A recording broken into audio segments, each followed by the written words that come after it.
In 2015, Kevin Whittaker, the former Ontario Superior Court judge, took up drawing and painting after being diagnosed with an aggressive form of Parkinson's called Lewy body dementia.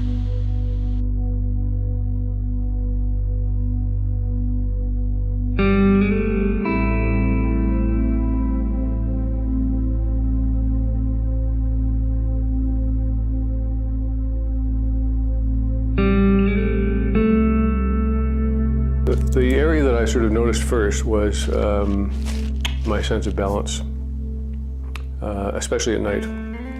I wouldn't be able to sort of walk down the street without looking like I was stumbling a bit. I think, rightly so, physicians are reluctant to run to a diagnosis of Alzheimer's or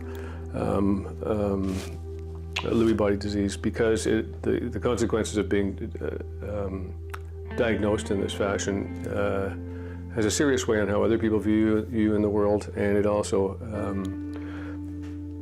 puts you in a different sort of category of what kind of treatment you need on a very long, ongoing basis. Kevin's response to this degenerative disease was to paint, prolifically resulting in his exhibit, Chasing Monsters. 2 years ago, Kevin needed a walker and was becoming lethargic. Today, his hallucinations have reduced and his energy increased. Could it be that the psychological boost from his exhibit is responsible for such significant physical improvement? I was born in 1957 in the city of Toronto, at Toronto Western Hospital. And my parents were quite young at the time. I think my dad was 18 and my mother was 20. So I was the first serious kind of responsibility they'd ever had in their life. And the three of us lived a happy little existence in a basement apartment off Vaughan Road in North Toronto. When they were married, my father was the elevator attendant at the King Edward Hotel, where he met my mother, who at that time was working as a secretary to the general manager of the King Eddie, as it's affectionately called.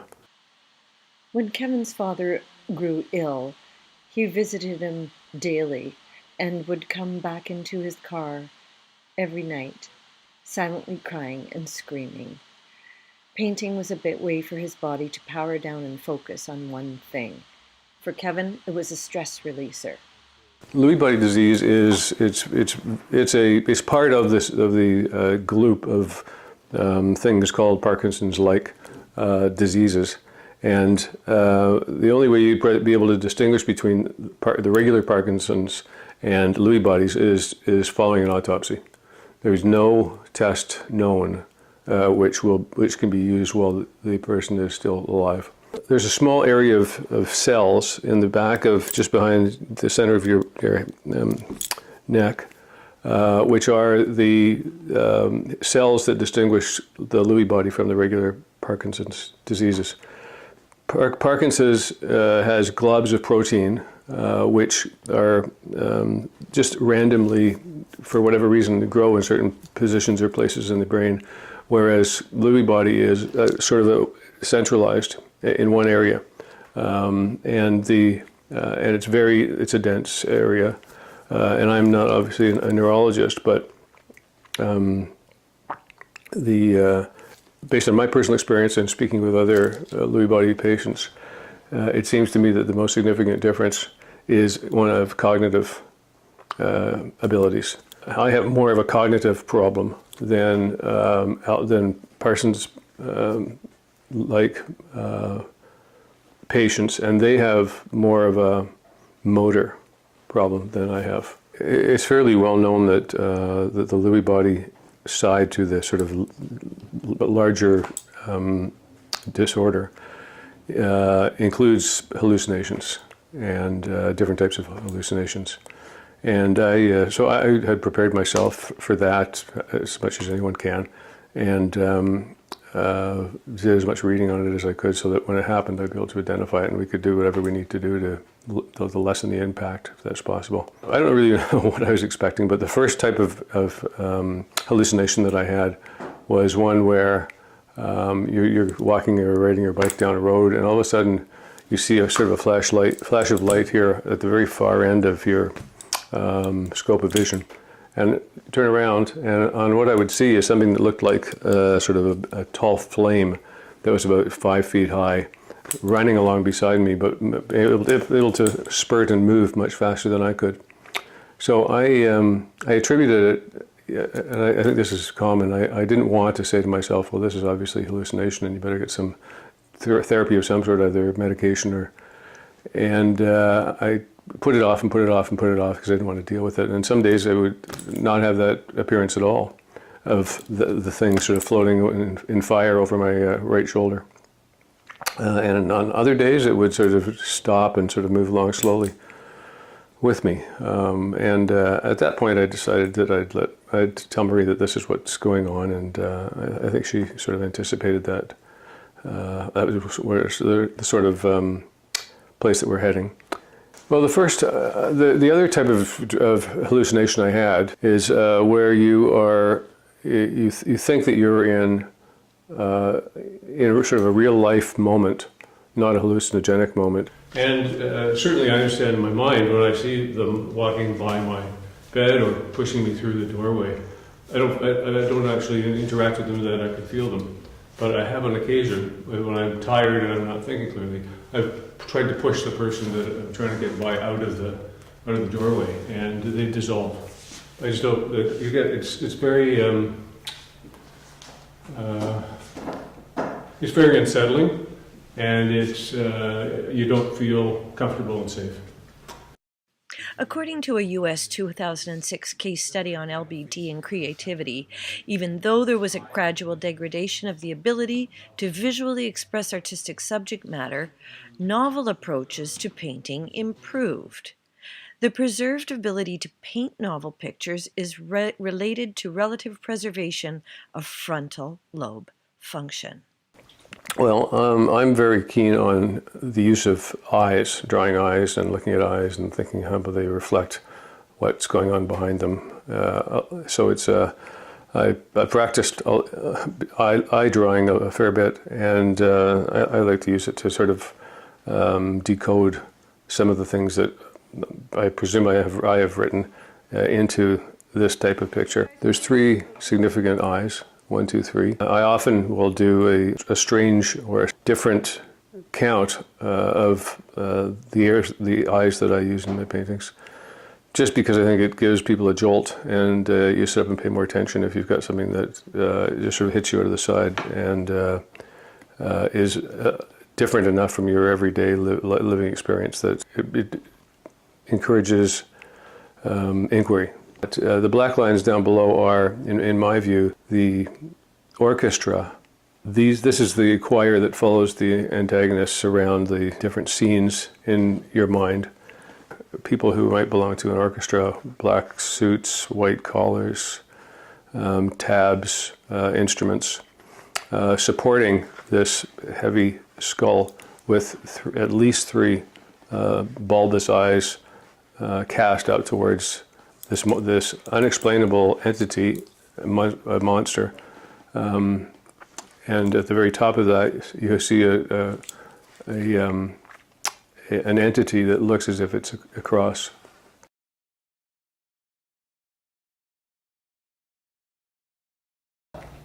And this show started, before it was a show, these paintings started less than 3 months ago. The ones that are the big paintings in the show. So what was amazing was to watch him gravitate to a huge canvas, which was not something he'd ever explored. And that came very much out of him walking by a huge canvas when we were in California and saying, I'd love to paint on something that big. And when you live with someone whose life expectancy is shortened and you want to bring as much life to every day, that's a wish. So I really said, oh my gosh, here we are thousands of miles away. Let's just see what happens. And then he did the first canvas, and then he did the second canvas, and then he did the third canvas. And I thought, oh my gosh, how are we going to get these home? And we took them off the canvases, rolled them up, brought them back to Canada. And then our wonderful neighbor reframed them. And then my best friend came over and she said, I think I know where you could have a show. And here we were less than 5 weeks after coming back from California with this focus that just gave, it was a bit like, it was like a rush. Like it's just been a constant source of joy for him, and it's given me a sense of purpose to be able to support his journey at the stage of the disease. So years ago, and it wasn't that long ago, I guess 2 years ago when we knew the disease was really looking ugly and he had to stop working, he was not the same man he is today. He was actually much less present, much less engaged. There's a number of so-called California drafts are just loaded with, saturated with color. It's not that I did not use color before, because I did, but I hadn't really sort of established it as you know, the number one primary ordering principle. So I found myself in you know, a backyard in Santa Barbara, and just beautiful scenery, and the ocean and the sun and the sky are just so strikingly charged with raw color that it's, for me anyways, it's hard to not pay attention to it. My theory of the meaning of art to me is based on my experience appreciating certain types of artistic phenomena, like the playing of a violin, or the brush of a painter, the high jump of someone who is making a beautiful jump. Those are all things that I can appreciate because I understand art to be, in my mind, comprised of a broad range of experiences. One of the things that distinguishes this painting from some of the earlier ones is that there isn't as much of a coordinated set of movement. There's no one or 2 points in the piece that you would think are the organizing principles. It's much more of a diffuse feeling to it than what some of my early stuff had. But one of those things that I like to think art isn't, is it's not someone explaining to you what something means. The use of art for me assists me in understanding the content of what it is that my brain is obviously trying to sort of give meaning to. Art therapy awakens patients in cognitive decline by allowing brain to navigate a new communication path to creativity. At the LBD Resource Center in New York, seniors with limited speech paint to communicate, and in the process have their neural pathways opened up, drawing from parts of the brain that don't engage language. Painting also tends to lessen aggressive behavior by providing an outlet. At some point I raised with my colleagues at the court of Superior Court of Ontario, I raised with them what my situation was, my medical situation was. For a second, I knew that this disease was terminal, and I knew that there really had not been cases where there was any kind of relapse in the medical history of the disease. So, 2 and 2 make 4. I knew that at some point my conduct would be changed or altered, that I simply in good conscience couldn't continue with and provide to my colleagues, to the public, the quality of the level of service that I held myself to. I might not be the best judge of when that point is reached.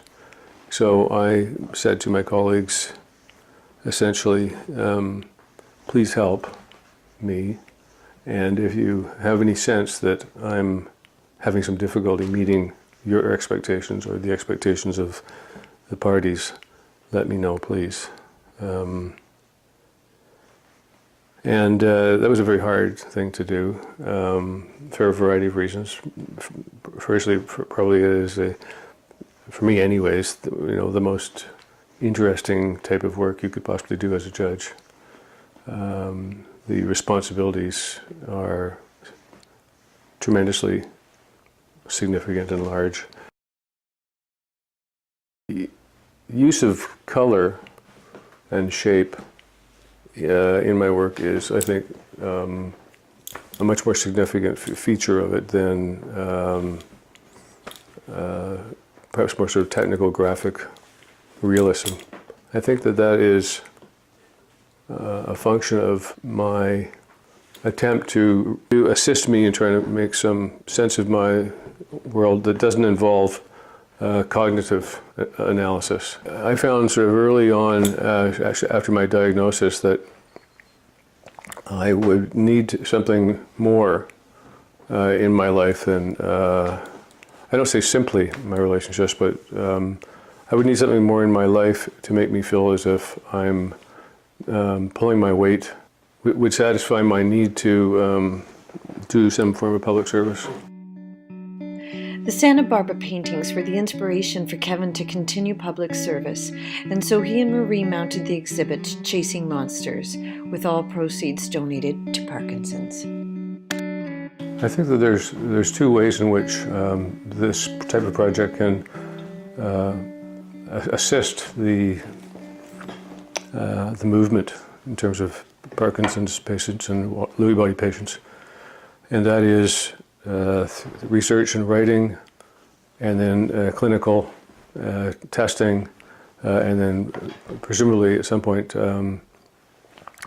some type of medication or set of pharmacological tools that could be used to provide some relief from the symptoms and the painful and respite from the day-to-day pain and sort of ongoing trauma. You know, we still don't have a medication that can be used as a fail-safe that can,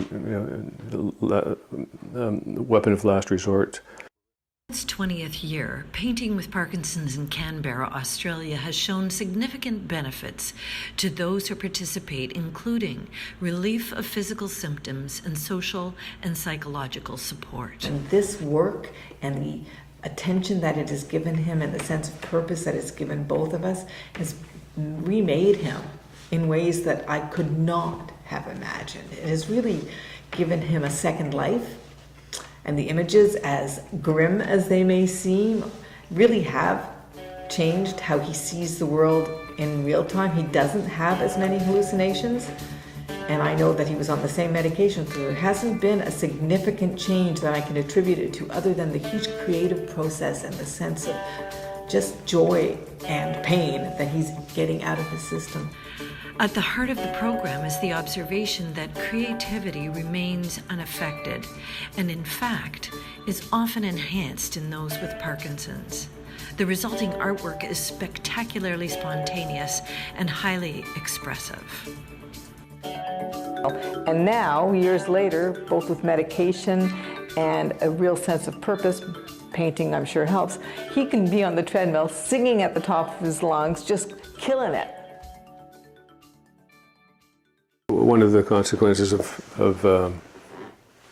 having to sort of resign my position as a judge is that I've got a much greater extension of my ability to sort of travel places and do things which require time and effort, and just simply the ability to focus on something and think about it and talk to people about it who are interested. And so in my life, Marie and I are able to, when we need to, pack up our bags and go to some faraway place and turn the phone off and just sit and look at the sky and feel the breathing of the person you're with, and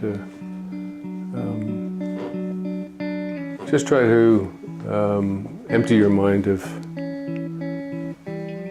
the day-to-day stuff that all of us have to deal with, and to appreciate the love and the tremendous commitment that my wife brought to the process.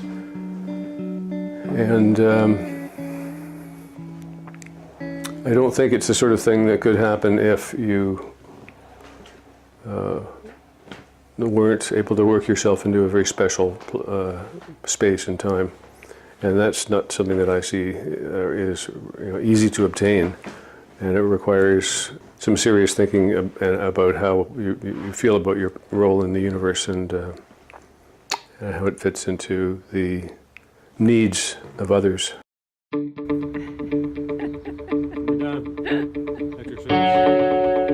right.